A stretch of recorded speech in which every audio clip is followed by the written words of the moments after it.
नमस्कार मित्रांनो, आपणा सर्वांचं पुन्हा एकदा खूप खूप स्वागत आहे. मित्रांनो, आज आम्ही तुम्हाला एक शक्तिशाली, रहस्यमय, अद्भुत, अलौकिक वीर साधनेविषयी सांगणार आहोत. मित्रांनो, ही जो व्यक्ती वीर साधना करील तर वीर त्याचे सर्व कामे करतो. ह्या दुनियामध्ये असे कोणतेही काम नाही जो वीर करू शकत नाही, कारण वीर हे खूप शक्तिशाली आहेत. वीरामध्ये असे खूप शक्तिशाली गुण आहेत ज्याच्या कारणाने या दुनियामध्ये वीरासाठी कोणतेही काम अवघड नाही. तर मित्रांनो, चला जाणून घेऊया की ही वीर साधना आपल्याला कशा प्रकारे करायची आहे. सर्वप्रथम आपण अशी एक जुनी विहीर शोधा ज्या विहिरीच्या बाजूला पांढऱ्या रुईचे झाड असेल. आणि त्यानंतर मित्रांनो, आपल्याला शुक्ल पक्षामध्ये गुरुवारी दशमी येईल त्या दिवशी गव्हाच्या पिठाचा एक पंचमुखी दीपक, मोहरीचे तेल, थोडेसे जटामाशीचे पावडर, लाल चंदन पावडर आणि गव्हाल्याचे पावडर घेऊन आपल्याला त्या झाडाजवळ जायचं आहे. त्या झाडाजवळ गेल्यानंतर आपण उत्तरेकडे तोंड करून कोणत्याही आसनावर बसा. सर्वप्रथम आपण गव्हाच्या पिठाचा पंचमुखी दीपक प्रज्वलित करा, म्हणजे त्यामध्ये मोहरीचे तेल टाकून दिवा पेटवा. आणि त्यानंतर त्या पांढऱ्या रुईच्या झाडाची यथाशक्ती आपण पूजा करा. पूजा केल्यानंतर आपल्याला रुद्राक्षाच्या माळेवर ह्या मंत्राचा 41 माळा दररोज जप करायचा आहे. मित्रांनो, ही साधना आहे 41 दिवसाची. 41 दिवसामध्ये साधना पूर्ण होईल आणि आपल्याला सुद्धा वीराची प्राप्ती होईल. तर आपल्याला दररोज 41 माळा जाप झाल्यानंतर आपण जे जटामासी, लाल चंदन, गवला याची पावडर आणलेली आहे, तर ह्याच्या पावडराची 41 आहुती द्यायची आहे.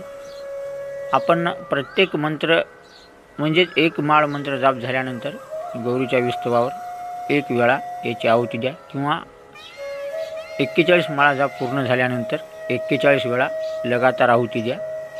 तर अशा प्रकारे आपल्याला 41 दिवस साधना करायची आहे. 41व्या दिवशी आपण अशाच प्रकारे पूजा करून मंत्रजाप करा, आहुती द्या. आणि आहुती दिल्यानंतर आपण लगेच ह्या पांढऱ्या रुईच्या झाडाची एक फांदी तोडा. जो उत्तरेकडे गेलेली असेल ती फांदी तोडून आपण कोणालाही न बोलता चुपचाप आपल्या घरी या. आणि आपल्या घरी आल्यानंतर आपण ज्या ठिकाणी बेडवर झोपतो त्या बेडच्या उशाला ही फांदी ठेवून द्या.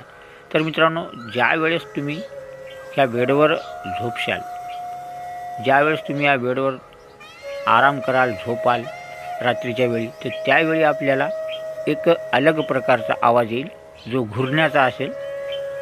घुर असा आवाज येईल. त्यावेळेस तुम्ही घाबरू नका. हा आवाज वीराचा असतो. तर असे समजून घ्या की आपल्या साधनेमध्ये आपल्याला सिद्धी प्राप्त झालेली आहे आणि वीर सिद्धी आपण प्राप्त केलेली आहे असे समजून घ्या.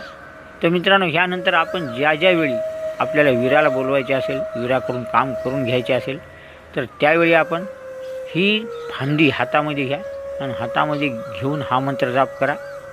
7 वेळा मंत्र जाप करा. म्हणजे वीर आपल्याला येऊन दर्शन तर देणार नाहीत, पण आपल्याला वीराचा आवाज येईल आणि वीर विचारेल की आपले काय कार्य आहे ते सांग. तर त्यावेळी आपण आपले कार्य सांगा.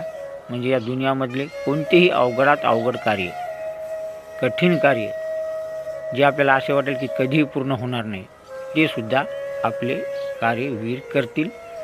तर मित्रांनो, ही साधना खूप शक्तिशाली, रहस्यमय आहे. ह्याचा आपण उपयोग करून आपली सर्व कामे सिद्ध करून घ्या. वीराला आपल्या वशमध्ये करा आणि त्याच्याकडून आपण कोणतेही अवघडात अवघड काम करून घ्या. तर मित्रांनो, ही साधना करा आणि याचा अवश्य लाभ घ्या. व्हिडिओ कसा आवडला कमेंटमध्ये जरूर लिहा. व्हिडिओ जास्त लाईक शेअर करा. अशा प्रकारे व्हिडिओ पाहण्यासाठी चॅनलला सबस्क्राईब करून घंटीचे बटन अवश्य दाबा. तर मित्रांनो, भेटूया पुढच्या व्हिडिओमध्ये एक नवीन माहिती घेऊन. हा व्हिडिओ पाहिल्याबद्दल आपला खूप